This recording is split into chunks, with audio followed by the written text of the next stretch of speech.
This game was a mystery to me. A far-off illusion of something to break the status quo, something that drifted through my nostrils faintly, and something which I had only tasted because of the existence of small pictures in a video by Donkey. The mystery had enticed me, my mouth watering for something of this caliber, something to wash away the sourness Horizon Zero Dawn had left in my mouth after seeing its pretty generic-looking gameplay and how the main character talks too much. Stumbling through a Best Buy one day in search of something I know not, stumbling along in a never-ending spiral of insanity. Maybe I would find anime or film to fill my hunger for quality entertainment, to sink my shark-like teeth into. Then I had seen it. A faint light had shimmered in the distance of Best Buy as I lay on the ground, drool falling from my open, hardly breathing mouth. Faint of strength, I lifted my fat, disfigured, crippled body to the light. The closer I came, the brighter the lights became, until I reached it. NieR Automata. Its cover weirded me out a bit because it had Day 1 edition plastered on the front, but I did not let it bother me, not today. The scent of this game had wafted around me enough to pull my attention, my mouth and eyes watering in anticipation. I went up to the cashier and paid full price for a game that was for the most part something which I had only faint visions of. I got home. I put off playing the game I was going to play at the time. What was it? Final Fantasy 2, 4? Fuck that game. I was ready to dive into waters unknown. I was ready. Nay, I cannot say I was ready for it, but I wanted. Oh, how I wanted to jump into that pool. And when I took that dive, when I jumped off that 40-foot diving board into an ocean, what I found in those depths.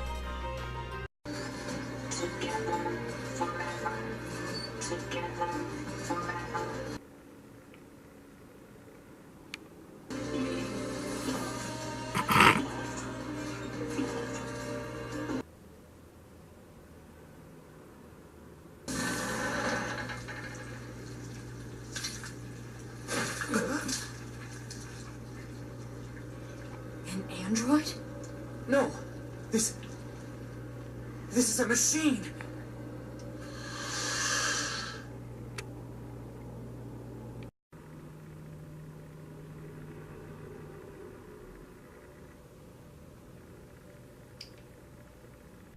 It just made me fucking horny. Everything about this game is fucking interesting, so where to begin? I guess since I'm talking about a game, I'll talk about the gameplay first, even though I start with different topics in like all my reviews. For the most part, the gameplay is behind the back action with two main weapons, one heavy and one light weapon, and a pod that acts as a gun. Also, the pod has a secondary attack.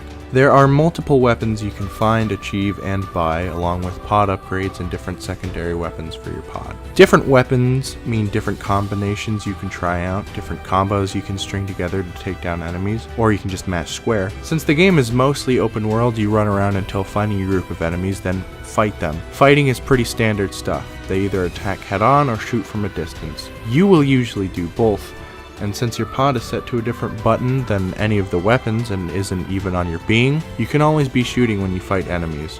Only stop shooting to dodge or something, although maybe you'll just use your middle finger to hit R2, which is the dodge button, but who uses both fingers to control the back buttons? Like I said, the fighting is pretty standard stuff. Not super flashy, not super in-depth like in Bayonetta, but comparing it to Bayonetta is unfair because that game put like all focus on combat, like almost all of it. Like not saying the other things are bad or anything, but really? An amnesia story for both games? I mean, I love Bayonetta, but I mean, it could have been a little bit more creative with the characters' driving forces. The cutscenes were still flashy though. So, you know.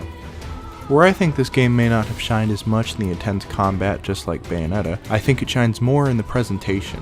What do I mean by this? Well, for one, the game literally switches the way you play it quite often. Earlier I said it is for the most part behind the back action, but it is also a top-down Japanese arcade-style shooter, as well as a side-scrolling action game at times, and while the same gameplay rules are enforced with the two weapon plus pod system, the game really changes the way you look at it.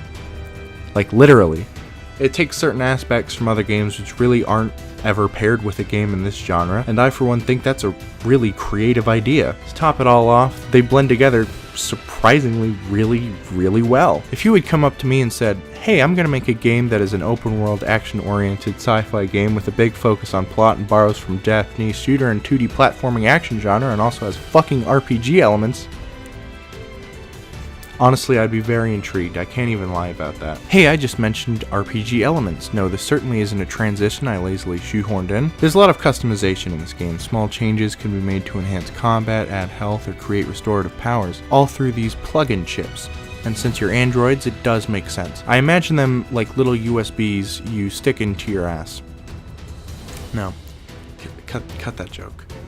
You can also buy items that add space to fit more plug-in chips in your ass. Stop! You can even take chips off that add to your HUD display, which I find really interesting and unique. So if you're a sucker for little customization like me, then you know, it's pretty cool. There are a lot of small details in this game that just rub me the right way.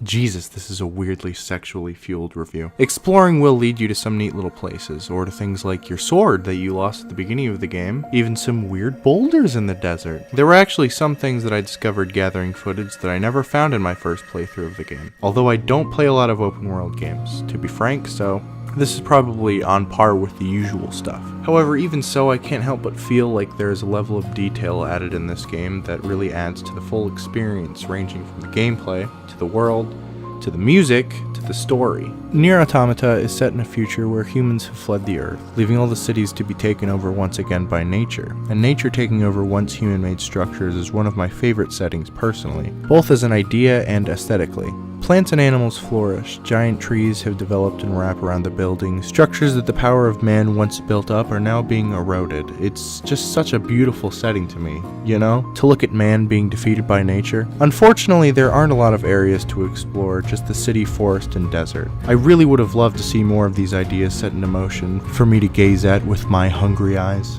The music is fantastic. Not much more to be said than that, honestly. It fits with pretty much every area. It's beautiful, it's soft at times and more dynamic at others, with just like the same track and area, which is cool. There is no battle music when you find enemies on the field, which is actually a plus for me. It doesn't distract from the track already playing pointlessly for like a minute only to go back. I think something like that would be out of place. The boss battles and more intense tracks are also just that, intense. It's an incredibly beautiful score that I can go and listen to without playing the game and find myself doing often, even as I write this script. In this game, you play as 2B, only at the start. See, there are multiple endings that the game has, and really the main endings are just continuations of the story, except for the first two, and the last two I guess, but I won't get into those last ones. In the first ending, you play as 2B and get the story. In the second ending or playthrough, you play as her partner, Nines. Now, even though you play through the same timeline as you did with 2B, the subtle changes are really impactful to me. First off, it becomes more apparent how in the beginning 2B comes off as a cold bitch. Other changes include more insight to the machines and even changes to the gameplay, because Nines only has one sword in the pod.